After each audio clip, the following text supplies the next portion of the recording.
Hi, and welcome to Girl Talk. We're filming here at Klein's Floral and Greenhouses. Later we'll be out in their potting shed. We've got a great show for you as always. And we're going to kick it off right away with Maurice and Natasha. Maurice is the president, oh my gosh, I was practicing this earlier, but the president at Supreme Hits Promotions, That's correct? Yes. And Natasha is a fabulous boxer. They're making history over in McFarland. We've got a show coming up at Alliant Energy Center, the World Champion Boxing Competition. This is a pretty big deal, correct? Yes. Yeah, incredible. And Natasha has recently been training for said event. Can you tell us a little bit about that? Yeah, I'm training for the WBF world title, and we were Women's Boxing Federation? World Boxing Federation. World Boxing. Okay. Foundation? World Boxing Foundation. World Boxing Foundation. Very cool. Better as an acronym. Tell us more about that. We trained up in Colorado. We just got back last night. And last night? Yep, last night. You look amazing. Thank you. Oh my goodness. Thank you. And it was intense. It was awesome. A different style of training than I'm used to. The high altitude was really intense. Wow. But I can imagine quite a switch. Yeah, it was fun though. It was fun. It was nice to see the limits that my body could reach. So. Very cool. Incredible. So you are the only woman on the whole team of boxers, correct? Correct, yes. That is so awesome. Tell me about that experience. It's interesting. Yeah. It's interesting. To be honest, I feel like one of the guys. I always have felt like one of the guys. So to me, it doesn't faze me. They're like my brothers. We're a big family. We all get along. And we push each other when we need to. You know, we fight, we bicker if we have to. we joke around. So it's literally just like being a part of the family and knowing that I've got some strong brothers to protect me if it comes down to it. What a way to be a role model too. I mean, Yeah. for girls and women who Thank maybe you. have thought about boxing, Thank but you. you know, maybe they consider it more of like a men's sport. Right, but right. women can do it too, Oh, and for sure. you know, be awesome at And it. be So awesome that at is so it, yeah. cool. Yeah, thank you. Awesome. Yeah, I feel very privileged to be Yeah. sitting up here right now. And yet, yeah, some strong brothers, I'd say so. Okay, so after winning this world championship, what are your future goals from there? To be honest, right now all I'm focusing on is May 7th and that championship. I don't take it lightly, and I'm zoned in on that goal. I know once I do capture that title, I'm sure there's going to be a million things that I want to do after that, like defend the title and capture many more titles. Yeah. But right now I don't want to lose focus on that. That's my task at hand. So. That is awesome. I can tell Gosh, I you're can't really wait to focused. watch you. Yeah, really hard worker. So are you, I guess, going into those type of fights, are you prepared to go to the distance if you have to, you know? Oh, for sure, of course. Judging by my track record, it won't go the distance, but you have to train for that. I'm always prepared to go the distance, no matter what. You just assume that your opponent's going to be tough and can withstand. Usually she's not, but hey, I'll be prepared for that. I like the confidence. I like it. Thank you. That's awesome. Okay, so is it correct that you've made Madison kind of like your second home now? For sure. Yeah, Okay, yeah. and with that, you probably have some growing fans. What would you like to touch on that? I'd love to just thank them for accepting me and allowing me to have this platform to showcase what I'm capable of. I'm a really exciting fighter, and they're not going to be disappointed. You know, it's going to be awesome, and they're going to realize that, you know, wow, this is cool. We love that we have her here as a part of kind of the family now. So I just appreciate it. Our community, right? That's right. That's Right down the awesome. street. Perfect. That's neat.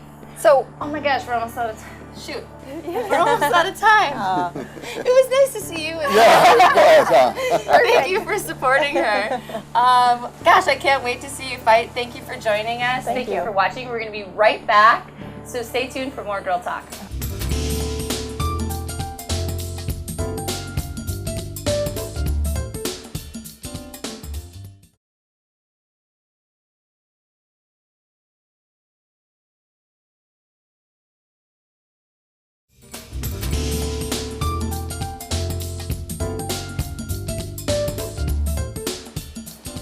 welcome back to Girl Talk. We are filming here at the gorgeous Klein's Floral Greenhouses on East Wash. Later we're going to talk about spring planting. I'm looking forward to that segment.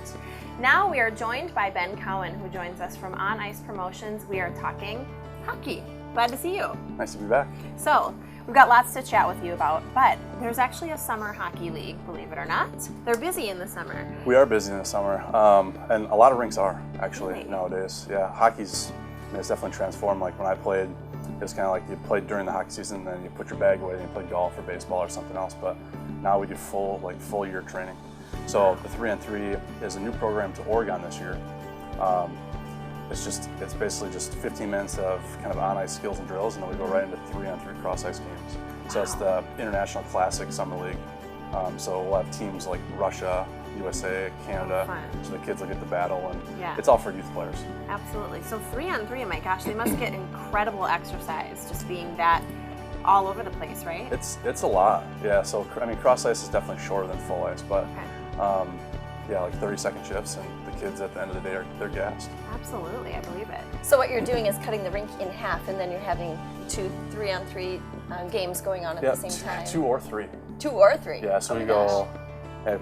just basically just cross the ice and 2 or 3 games going at the same time. And I mean, it's a lot. It's Yeah. a lot of Sure. kids out there. Yeah, I imagine with only the 3 players, it gives maybe them a chance to try out some new skills and explore Good point. a little There we go. different area, right? Yeah. So you manage the Oregon Ice Arena, that's Yep, correct? our company does On Ice Promotions. Okay, and what's new at Oregon Ice Arena? Well, actually, so kind of exciting. So we just finished our mezzanine. So up above the locker rooms, we have a mezzanine that overlooks the ice. And we just literally built a 120-foot bar, so it's all stained and finished. And then we built another little bar area, so like for game nights when we get into the fall for like our junior hockey league, it'll be just prime seating and a lot of fun up there. Oh, how neat. You can see from above then? Right above the How benches, fun. yeah, which is a little dangerous because like people get a little after it up there and then start yelling at the coaches and the players. Uh-oh. And we'll see how it goes. Yeah. It'll be a new, But that's hockey, new you venture. know, what are you gonna do? Yeah, You'll that's have some right. good plexiglass, right? This isn't Nope. for quiet folks. Nope. Yeah, so Wear a face guard. yeah, Right. beware of flying pucks and good luck to you. Now I know you have some programs too for the little kiddos. How is the Little Buggers hockey school going? Little Buggers is awesome. That's like my favorite hour of the week, actually. So it's all kids like 3 to 7. They don't have far to fall, do they? No. No, and they Yeah, do. that's the Like, benefit. so there's actually 2 kids, 4 in Eli, who one's 3 and one's 4.5. So they always start off the game like pushing the chair. Yeah, I'm that's like, good. put the chairs away. So I start getting after them a little bit. It's like halfway through the hour session, they're out there skating and falling. It's so funny to watch. It is so cute when they're all bulked up with all their pads and stuff, and then their stick, and just Yeah. adorable. Wow. It's still, they fall. I work them hard. It's definitely just it's a different kind of program. It's really getting like trying to teach them that hockey's not easy. Yeah. So if you're gonna do it, like you got to work hard. Right. So I skate them for half the practice. It's so fun. That's Wow. so cute. Little Bambi's out there. Yeah. It's adorable. The parents probably love having that tuckered out little kid. Oh, yeah. Oh yeah. That's sure. Like after the first night of it. So we've been doing it for 2 months now. After the first night of it, one parent's like, God, I've never seen my kid skate that much. So, that's our goal. That's the goal. Awesome. Yep. Well, real quick before we go, I want to ask you. We always have so much to chat about with you, but talk about Capital City Cup. How's that coming along? It's coming good. So Capital City Cup is a tournament for basically U18 through like 8-year-olds here in the Madison area. We've sold out. So it's this next week coming up. So next weekend, we sold out Oregon Ice Arena, Sunbury Ice Arena, Verona Ice Arena, Cap Ice, and Wanakee. That's So incredible. it's legitimately the biggest tournament that Madison's ever seen. Wow. But I know we only Making got history. a couple seconds Yeah. left, so I got a question for you guys. Oh. So I'm struggling right now. Turning the tables. I need help from viewers or whoever's listening here. What would be the best like time slot during a Saturday or Sunday to have an open skate? So like I've been going back and forth. Like I've done like the 11 to 1, which is 2 to 4, which is a little better. But like I need your perspective. I say right after lunch. Like on a Saturday or Sunday. Maybe a Saturday. I'm more Yeah. energetic on Saturdays. I'll think come the same. Saturday after lunch and see if you're open. Okay, I'll do it. We'll do a private little session. There we you go. Yes. You can have the Talk ice to about yourself. Bambi. Oh my gosh, I'd be a mess. Well, thanks so much. We'll see if anyone chimes in. You can always tell us on our Facebook page too. This There is you go. Ben Cowan with On Ice Promotions. Thanks for joining us. Yeah, absolutely. Appreciate it. Stick around. We've got Madison Geeks coming up after the break.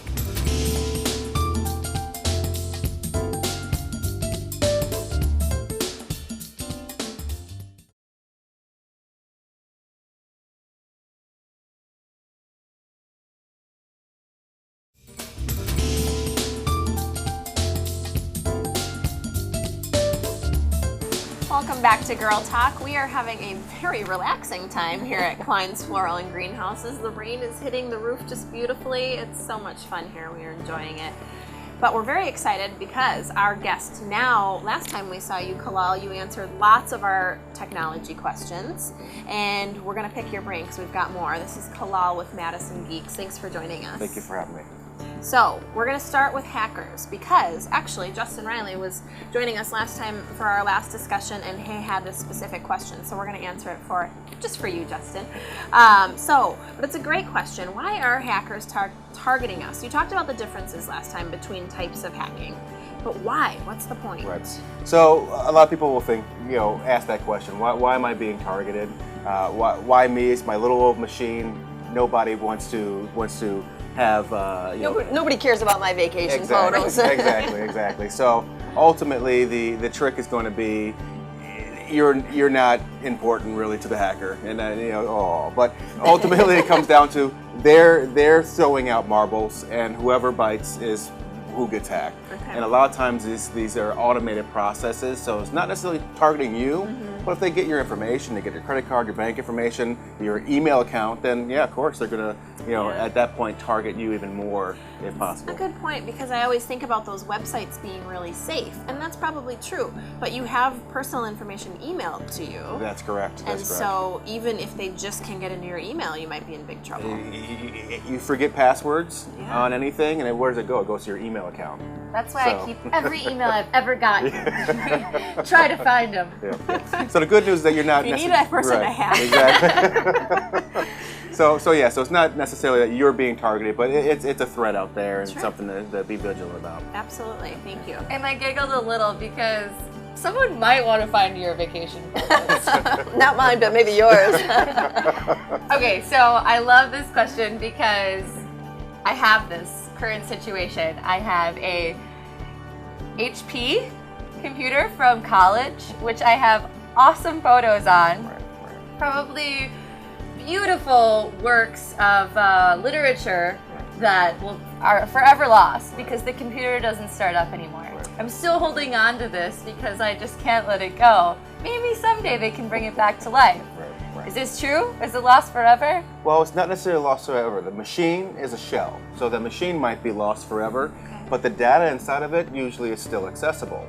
So that's a big thing. We have a lot of people that have old machines and they are doing whatever they can to band-aid it and hold on to it. And I finally asked, what's the purpose of this? Well, I have these files that I didn't download yet off this machine, and that's ultimately it. And at that point, when I explain that we can just go, take the hard drive out and gain access to that information, at that point they're rest assured, like, oh, I don't have to worry about this old machine anymore.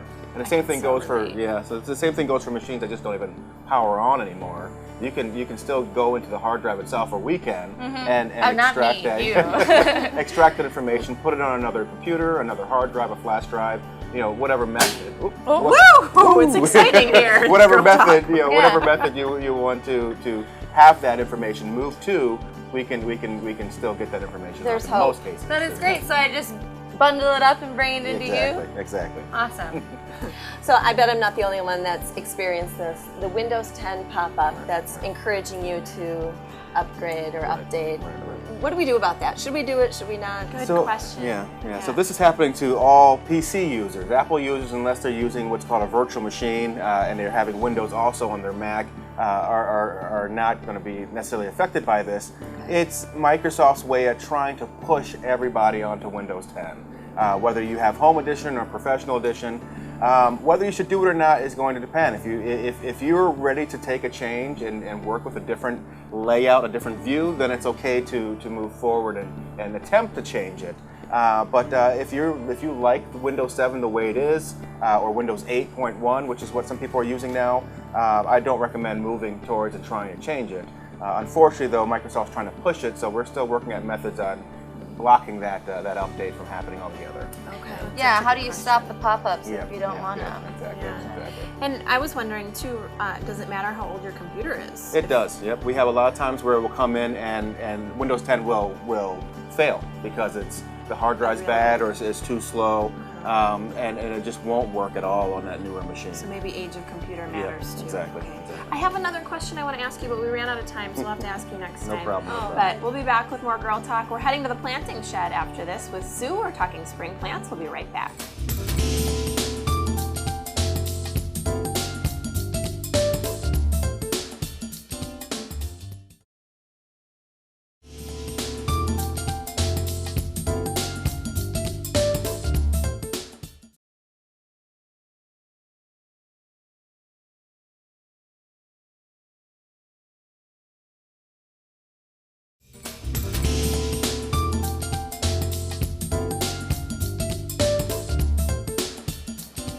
Welcome back to Girl Talk. We are filming here at Klein's Floral and Greenhouses off of East Washington Avenue. And you know, it's not looking like spring outside or feeling like it. In fact, it's raining right now. I think if it were a few degrees cooler, it'd be snow. Just about. Don't you agree? Yes. But hope springs eternal when you step inside the doors here at Klein's. In fact, I saw one of the paving stones that said, "To plant a garden is to believe in tomorrow." Oh, With us, we have Sue Klein, the owner here of Klein's Floral and Greenhouses. Sue, I liked this sign a little better. This sign says, "Free weeds, pull your own. Help yourself." I may have to get a couple of those.